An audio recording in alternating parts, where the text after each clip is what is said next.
back. We're going to do tubeless conversion on the Axum wheels.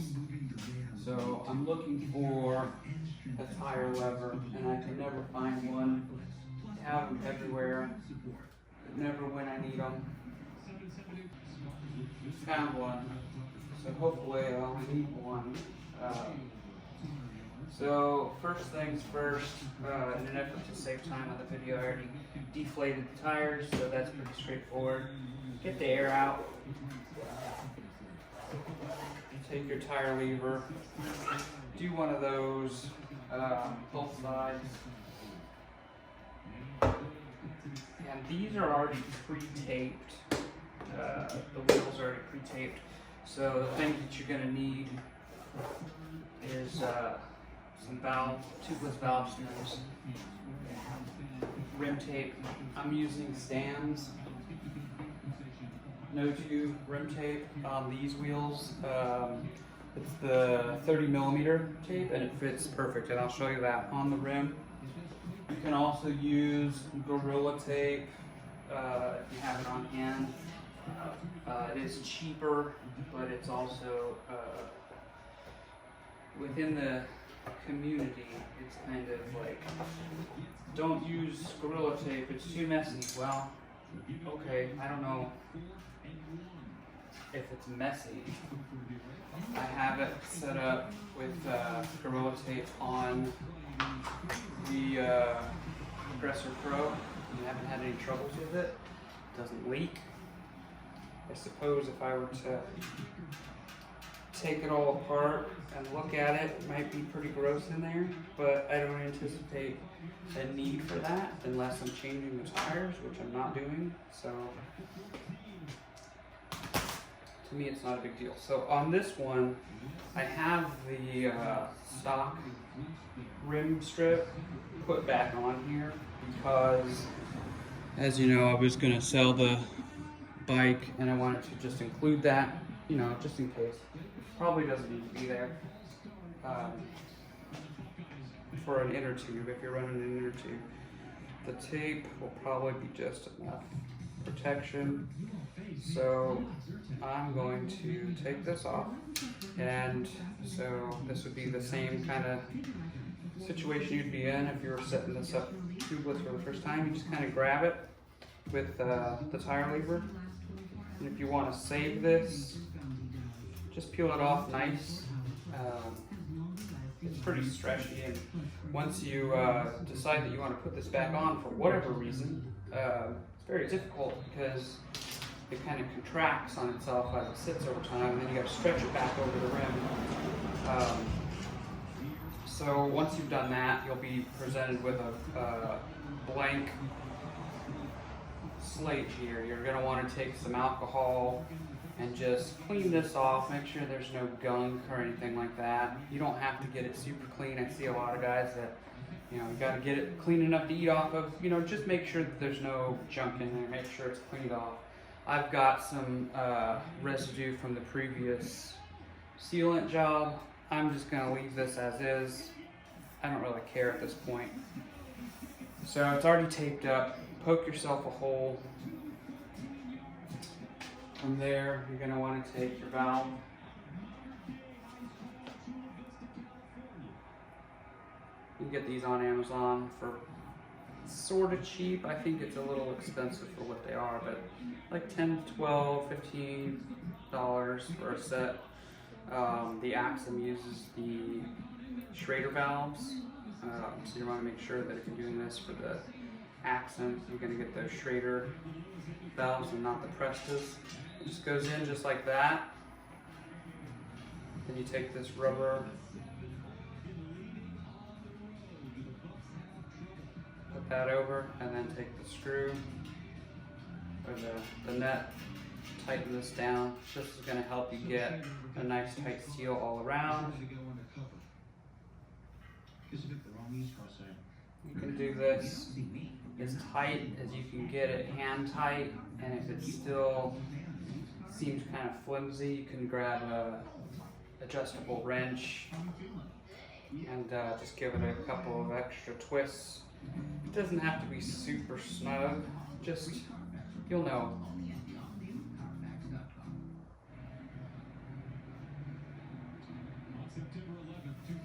So once that's on there, you're pretty much more than halfway there. So now you're going to want to grab whatever tire you're going to choose to use. In this case, I'm going to be using these Maxxis Forecasters. They are the stock tires that came off of my new bike, and they're just sitting around. So I'm gonna throw them on here, and we're gonna set them up tubeless. So you're gonna want to make sure that you're going with the direction of the tire. So this is my front wheel. It's gonna go this way. And if you need a little extra help, there's always an arrow there on the rotor as well. And I like to line up the portion where it has the PSI information with the valve. You can do it whatever way you want. You don't have to line this up at all. It's just personal preference.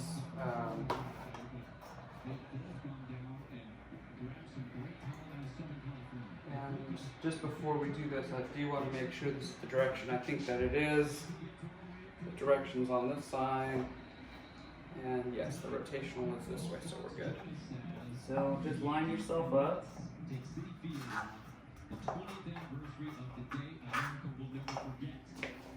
It's always the hardest part to get the tires kind of sitting on, because you're trying to hold it, but you're trying to hold it still in place.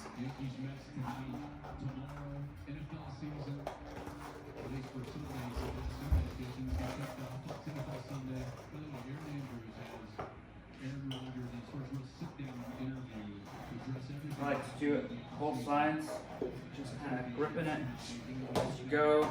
The closer you get to the end, the kind of harder it gets. And in this case, these rims, they take a tire real well. So it's on there. What you could do from here is you could push some air through there as a dry fit to make sure that you can get it on there. I think that I'm just gonna throw the sealant in there and pump it up and pray. So this time, for this particular case, I'm going to be using the slime sealant that I got months ago that I haven't been able to use yet because I've been a little worried that maybe it's not as good as the real stuff.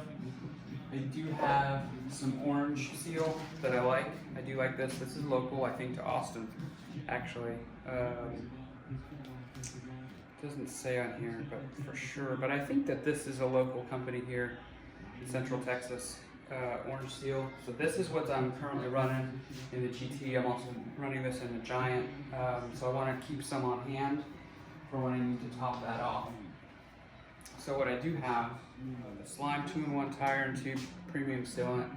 It's good for bikes, motorbikes, lawnmowers, trailers, ATVs, off-road, wheelbarrows. Basically everything listed on here except a car.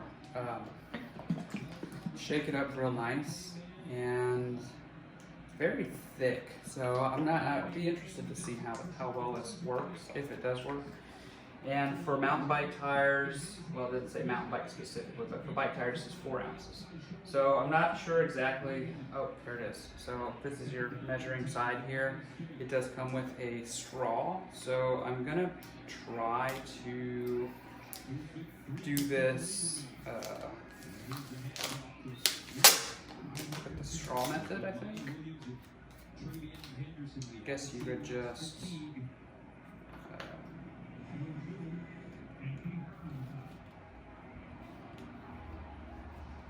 this cap says tool.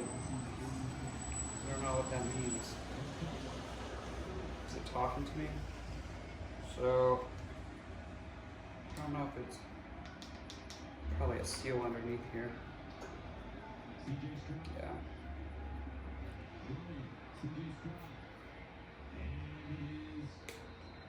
Smell test. Doesn't smell like anything. Very, very green. Very thick. More thick consistency than the. I guess this is a tool to get your valve stem off, or your valve. Yeah. valve plug off.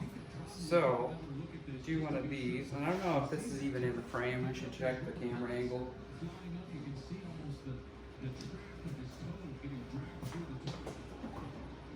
I'm gonna adjust here, so that's a little bit better.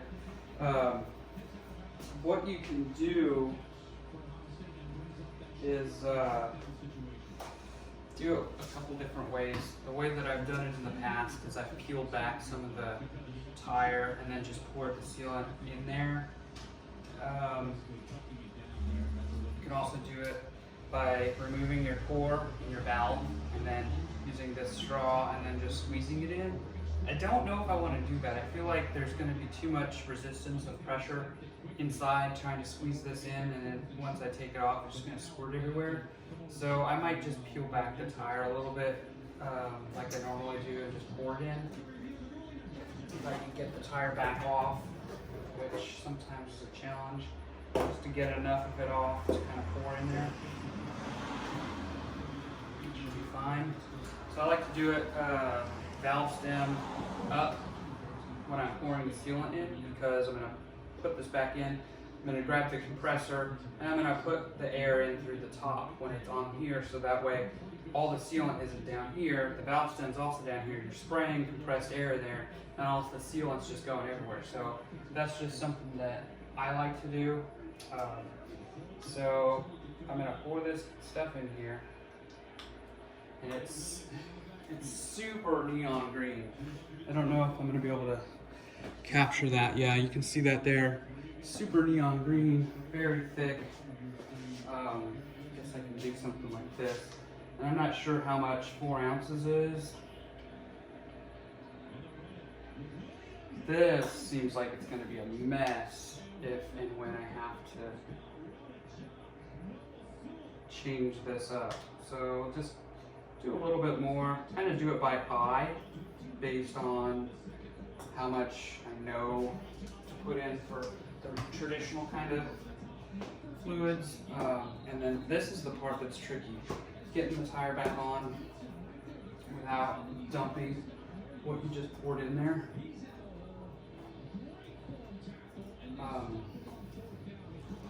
So if you can get past this part without spilling, and you're pretty much in good shape.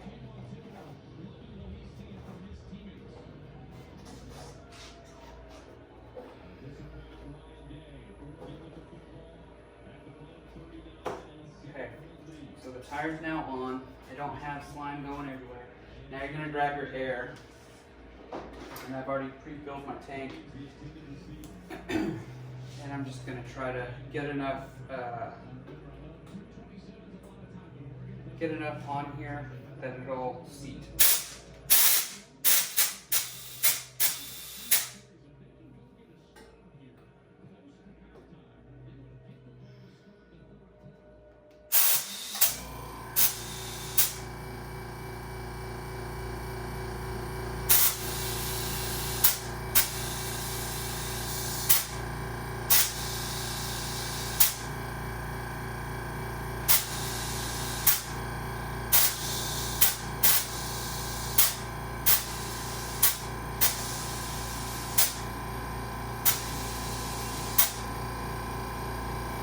It's always kind of a challenge, especially with a new tire that you've never done before. Kind of don't know what to expect.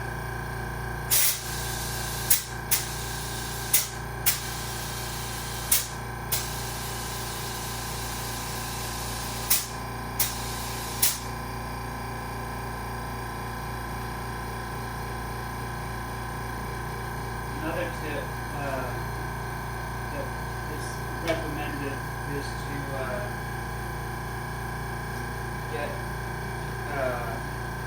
take your valve core out. Use one of these, and you can get the valve core out. Just twist it out.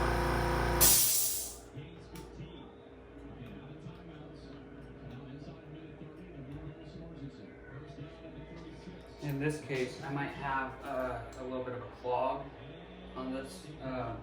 So take that out, keep it where you're not going to lose it. So now I'm going to take a different attachment on my compressor.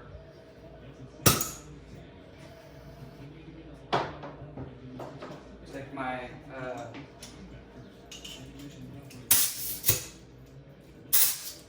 this one and just kind of blast the air in there, and hopefully it gets enough to where it will sit.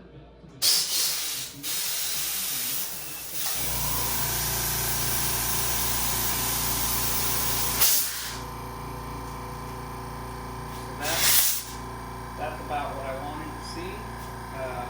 Get that tire filled up, plug the hole, get your valve core back installed in there. Make sure it's not too gross.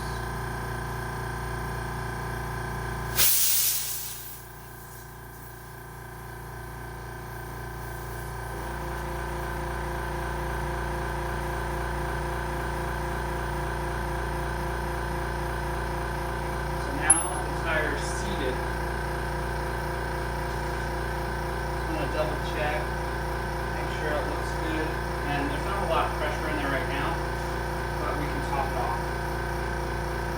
So for that, we can go back to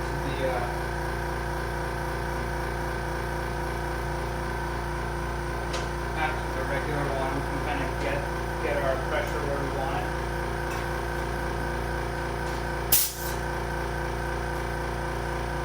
Let's try that one there.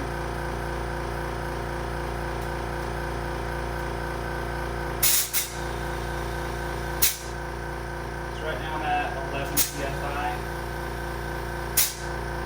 17, 22, 26,